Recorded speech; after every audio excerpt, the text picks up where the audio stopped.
This news is funded by viewers like you. Please support our work at democracynow.org/give. This is Democracy Now!, democracynow.org. I'm Amy Goodman. We look now at the influence of Silicon Valley and the tech billionaires and the incoming Trump administration as tech companies line up to support the president-elect, a major difference from his first term. Tech billionaire Elon Musk is one of Trump's closest advisors. Earlier this month, he was there when Amazon billionaire Jeff Bezos had dinner with Trump at Mar-a-Lago. Meta CEO Mark Zuckerberg had dinner at Mar-a-Lago last month. Amazon, Meta, and OpenAI's Sam Altman have all announced donations of $1 million each to Trump's inaugural committee. This comes as Trump chose tech execs Scott Kapoor and Sriram Krishnan for key roles this week. They'll likely work closely with another tech executive, David Sachs, who Trump has picked to be czar of crypto and artificial intelligence.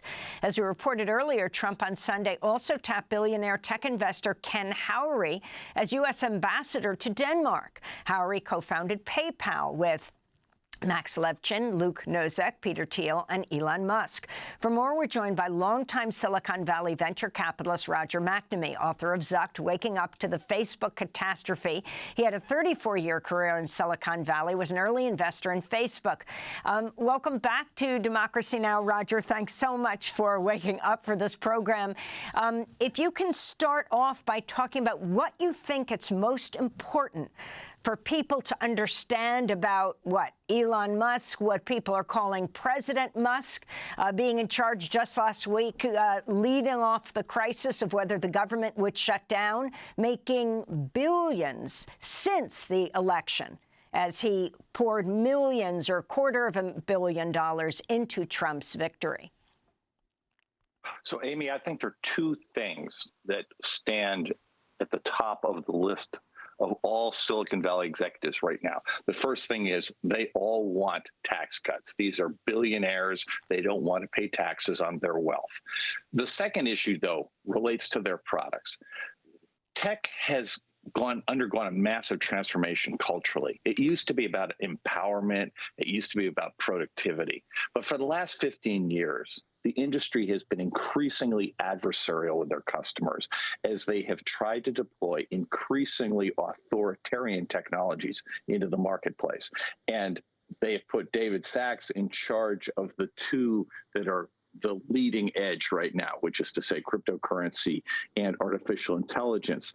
And the thing that makes me really sad as someone who spent the last 8 years warning about the threat from Silicon Valley is that we're going to see a massive, uncontrolled experiment on the American population. And I have absolutely no idea how this is going to turn out. So they are clearly extremely interested in tax cuts and deregulation. Can you talk about the significance of this, what this means for the health of the nation? So Amy, I think here's the fundamental challenge, that Americans for too long have trusted Silicon Valley. You know, for 50 years, the products that came out of the Valley made us more capable. They made us more productive. That is no longer the case. And we have maintained this increasingly tight relationship with technology products, essentially treating everything new as though it would automatically be better than what came before. That has not been the case since the iPhone was introduced in 2007. And so the point I would make to everybody is I think we need to change our relationship to technology. You know, what you're seeing in this space is exactly what the professor just described going on in foreign affairs, which is there are a lot of distractions, a lot of things being thrown out there to grab your attention. But the core things come down to displacing workers with artificial intelligence, displacing the currency with crypto, and getting rid of any kind of taxation on wealth that might come up. And that's the agenda. It's really straightforward. And the only power we have as citizens, and I think it's a huge power, is to sit there and say, you know what? We're not going to use your products anymore. And we have been accepting all kinds of invasions of privacy, all kinds of surveillance, all kinds of manipulation in exchange for convenience. I think it's time for us to look at that relationship and ask, could we do with less convenience for a while in exchange for regaining human autonomy? That's a trade I've made a number of years ago and have encouraged others to do. And I just think it's really the only option that we have for at least the next 4 years. Talk about the relationship of these tech billionaires or oligarchs with workers. I mean, you have Amazon workers out all over the country on strike. Jeff Bezos also owns the Washington Post. Of course, Bezos and Patrick Soon-Shiong, who owns the Los Angeles Times, stopped the endorsements of their editorial boards for Kamala Harris. But the significance of how they deal with workers and what this administration will mean. Well, if you go back, the great Meredith Whittaker at Signal wrote an essay, I don't know, maybe a year and a half ago, about the history of computing and how even back to the 1850s, the predecessor technologies that led to computing were all about control of labor. And it started on plantations and controlling slaves. And you have seen a steady evolution. It was broken temporarily, it turns out, by the personal computer, which in fact empowered people. And then the internet did the same thing.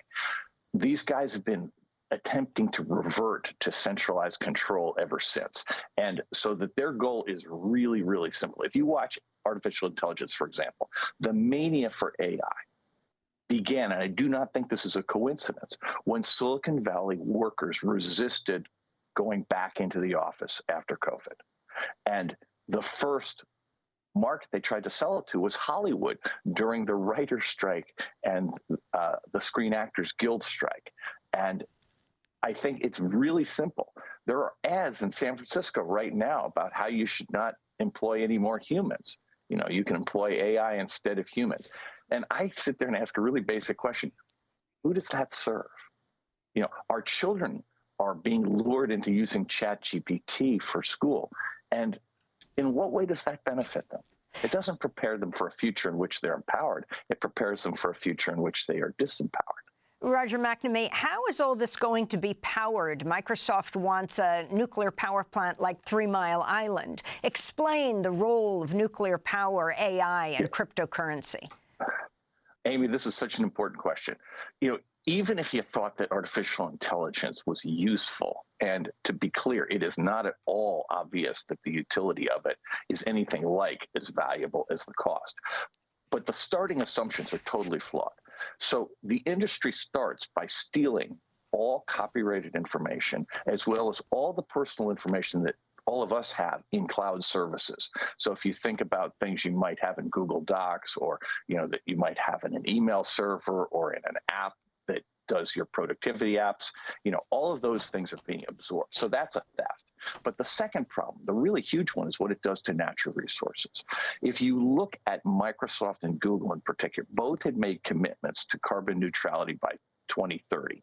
Both in the past year abandoned those commitments because their power consumption has gone nonlinear, up 30, 40, 50% over the last few years, simply to power artificial intelligence. The same thing's going on with water. A lot of these processing plants, both for the data and for semiconductors, are located in deserts. And so they're consuming massive amounts of water. And the public has had no voice in this.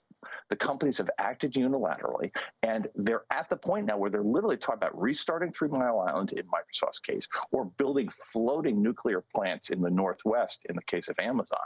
And I would simply observe that the public really should have a voice in this.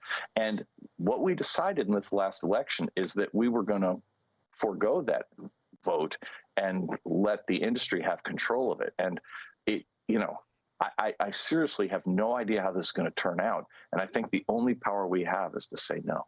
We just have 30 seconds, Roger. But according to the Bloomberg Billionaires Index, Elon Musk's worth soared over 70% to $450 billion after the presidential elections. The significance of this?